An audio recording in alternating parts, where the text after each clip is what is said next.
Good morning everyone, welcome to my channel and it's me again, ang inyong chismosong ka-Alda Vlogger. So gusto ko munang magpasalamat sa inyong lahat sa mga walang sawang tumatangkilik, nanonood, sumusuport at sumusubaybay na ng mga content ko here on my YouTube channel. So wag ninyong babaktawan o lalaktawan tong ating content ngayong araw. I'm sure na hindi ninyo pagsisasihan na pinanood nyo to mula umpisa hanggang hulihan. And syempre, pakishare to ng buong pakishare to sa mga iba nating social media platforms. So eto na, dumako na tayo sa very interesting nating video ngayong araw. So happy Monday pala sa ating lahat. Eto na, walang pakialam si Alden sa mga basher. Walang pakialam si Alden sa mga haters, sa mga basher. Siyempre, lalong-lalo na sa mga hateful comments. So, eto na guys, watch this. Mamaya ipapaliwanag sa inyo ng buong buo.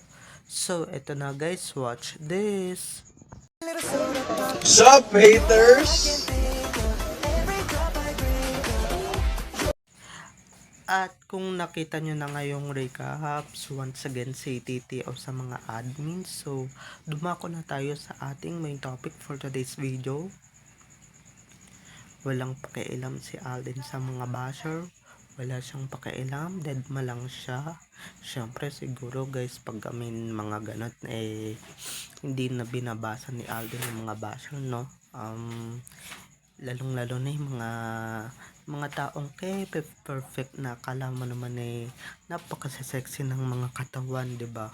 Alam ko 'yan kasi nga yung mga 'di ba, yung bench, naaalala niyo yung bench 'di ba, todo bash yung mga tao na keso mataba siya, 'di ba? Wala siyang abs, wala siyang ganito, wala siyang ganyan, hindi na sexy yung body niya, 'di ba? Lalong-lalo na siguro nung kapanahonan ng Aldab, 'di ba? Mga kapanahonan ng Aldab na napakadaming basher talaga. Lalong-lalo na yung mga fans ni Minon na hindi siya tanggap, 'di ba? Kaya ngayon wala na siyang pakialam sa mga basher, or wala nang pakialam si Alden sa mga hunghang na basher na yan. Syempre, ganyan naman talaga dapat. Hindi pinapakialaman yung mga basher. Hindi pinapakialaman yung mga siraang tuktok, or yung mga sira ulo na basher. 'Di ba? Hindi kagaya ngayon, guys, yung ibang artista patulero at patulera na, 'di ba? Mga ewan ko ba, mga konting kibot na lang 'di ba? Sumasagot na, pinapalabas pa nila na ngayon lang sila sasagot 'di ba? Kaya naman sila nagiging ganyan mga la-ocean deep na kasi, kaya ayan, panay sagutan sa mga basher, panay palagi sa mga basher para sa ganun 'di ba, pakita na nila ng konting katapangan yung mga basher. Pero si Alden guys, never niyang pinatulan yung basher. Pero siguro guys, kung sagad na 'di ba, yung pangbabash sa kanya papatulan na niya. Pero kung talagang mabait kang tao or whatever, 'di ba? May 'di ba, may kabutihan sa puso mo na pinalaki ka, or pinalaki kang may kabutihan sa puso, or may kabutihan talagang kalooban, hindi mo na talaga papatulan yung mga hunghang na yan. Pero guys, pagka dumating tayo sa punto na talagang sobrang sakit na talaga ng sinasabi ng mga basher sa atin, talagang wala talagang, 'di ba, wala talagang humble at wala talagang ignore dito sa Sockmed, or dito sa may sinabing ganyan yung mga basher, ay nako, talagang sasagarin kanila. Pero itong si Alden talaga, kahit na sinasagad ka na, or kahit na sinasagad ka na nila ng mga basher, pinupupog ka na nila ng pinupupog, wala, ignore pa rin talaga, 'di ba? Ganyan din si Main, 'di ba?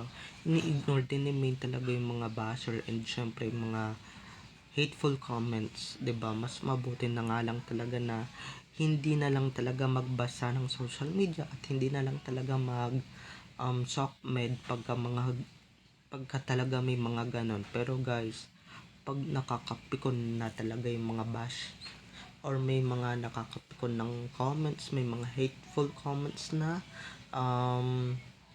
may mga hatreds na talaga, or pagka may mga death threats na talaga, wag ka na lang talaga magbasa, 'di ba? Lalong lalo na yung mga perfect dyan na akala mo naman makabody shame, akala mo naman nag-gym, akala mo naman kaya gaganda ng mga figure, 'di ba? 'Di ba, marami akong nababasa diyan, lalong lalo na yung mga panahon ng bench under the or ng mga body of work ng bench. Ay nako, talagang todo bash kay Alden nung araw na yun, talaga nung March. Talagang nababalitaan din yun siguro ni Alden, kaya ayan. Kasi si Alden bilang edukado or bilang may pinag-aralang tao, hindi na niya pinapatulan yan, 'di ba? Hindi na niya pinag-aaksayahan ng panahon yan. Hindi gaya nung iba, 'di ba? May nabalitaan lang ako, yung jowa binash, tapos sinagot niya, o nasa na siya ngayon, 'di ba? Medyo nalaos na siya, 'di ba? Kasi nga pinagtanggol niya yung jowa niya. Dapat nga gaya siya ni Alden na hindi niya pinapatulan or hindi pinapatulan yung mga basher or hindi pinag-aaksayahan ng panahon yung mga basher. Ako nga guys, kahit na vlogger lang ako, 'di ba? Hindi ko naman pinag-aaksayahan ng todo-todo yung mga basher or yung mga bash na yan.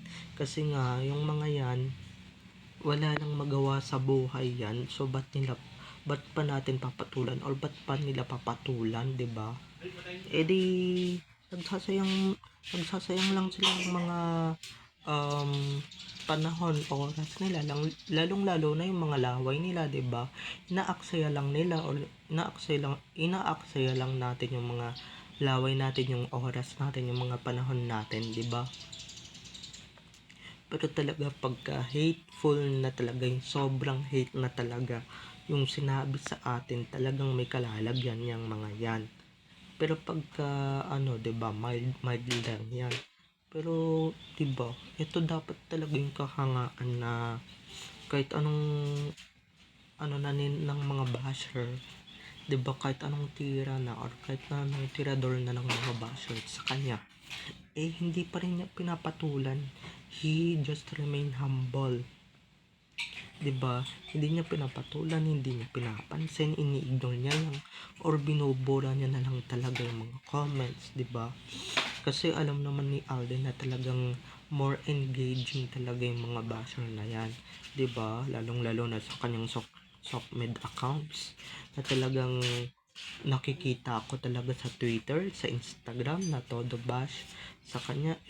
Wala siyang pakialam, 'di ba, kung mapupug siya or mabash siya ng todo kasi wala siyang pakialam, 'di ba?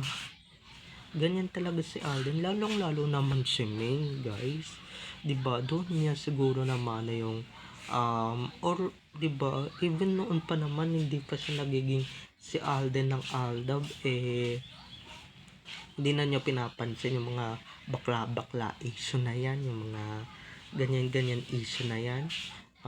Lalo lang talagang mas lumala yung mga basher nowadays, kasi nga yung mga basher, 'di ba, mas lalong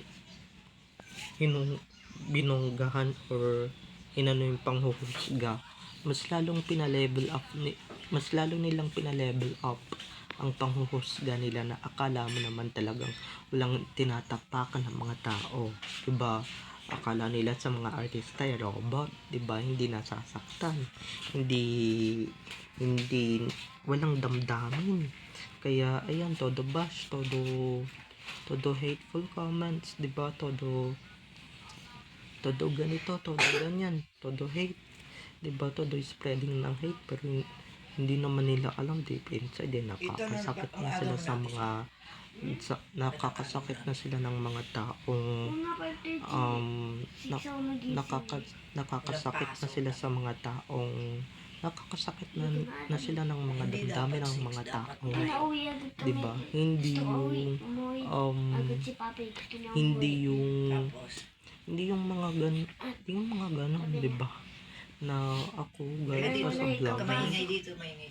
as a vlogger na medyo medyo pikon din, hindi talaga ako nagpapatol na sa mga basher or sinasabihan ko lang talaga ng Eddie wow, diba? Medyo kasi, diba? Kaya binubura ko na lang, diba? Like Alden na ini-ignore na lang talaga, or ba't ko ibuburahin, diba? Hayaan ko na lang ng mga followers ko yung sumagot, hindi yung ako pasasagot dahil baka mamaya sabihin iba dyan ma-attitude ako, and syempre panagpatol ako sa mga basher, diba? So ayoko naman dumating sa mga ganong point na patulan sila, diba? Good job ka dyan, Alden, kasi nga medyo maski yung mga friends ni Alden, diba? Na lalong-lalo na kung makadus, hindi na rin nila pinapatulan yung mga basher, o hindi na rin talaga sila nag-aaksaya ng panahon para sa mga ganyang walang kwentang mga bagay or sa mga walang kwentang mga tao, diba? Suspendido yung pasok, mga walang kwentang mga bagay na na hindi naman kapatol, diba?